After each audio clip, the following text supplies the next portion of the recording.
This project proposes the implementation of a city positioning system to enhance the use of public transportation for all. CPS will manifest as a physical interface and will be available at all T and bus stations citywide.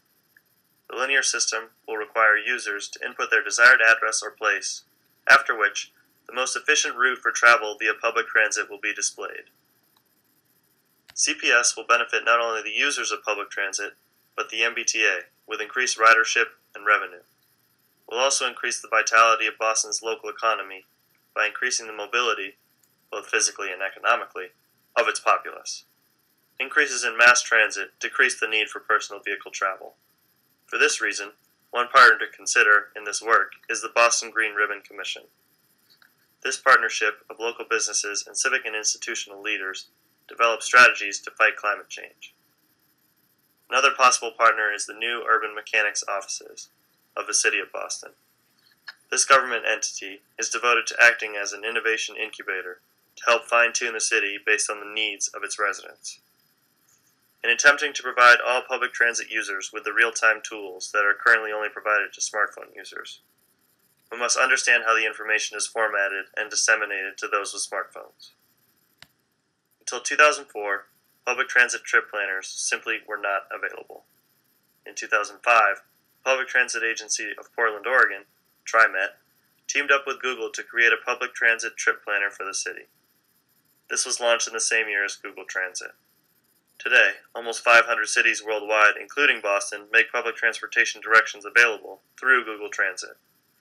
For Boston, this information can be found on the MBTA website. The inputs for CPS displays will be developed by scraping directions provided by Google Transit through the MBTA website widget. For buses, this data is formatted in General Transit Feed Specification, or GTFS. GTFS has become a popular format for public transit agencies to provide scheduled transit data to software developers so they can develop innovative transit applications. As of August 22, 2011, the MBTA made real-time data on all of its bus routes available in GTFS format. The data for red, orange, and blue trains is available for developers in either CSV or JSON format. Unfortunately, Green Line trains do not yet have the capability to record this type of data, but should within the near future. So, how will the users be provided with their directions? CPS will take the data from trains and buses, delivering it wirelessly to a receiver. The receiver will then provide the information to each of the devices. Finally, the CPS display will transform the data it receives into an easy-to-understand physical computing interface. The interface will employ a combination of rotating displays, magnifying devices, magnets, LED lights, and possibly other tools to provide the user with up-to-the-minute directions for their travel.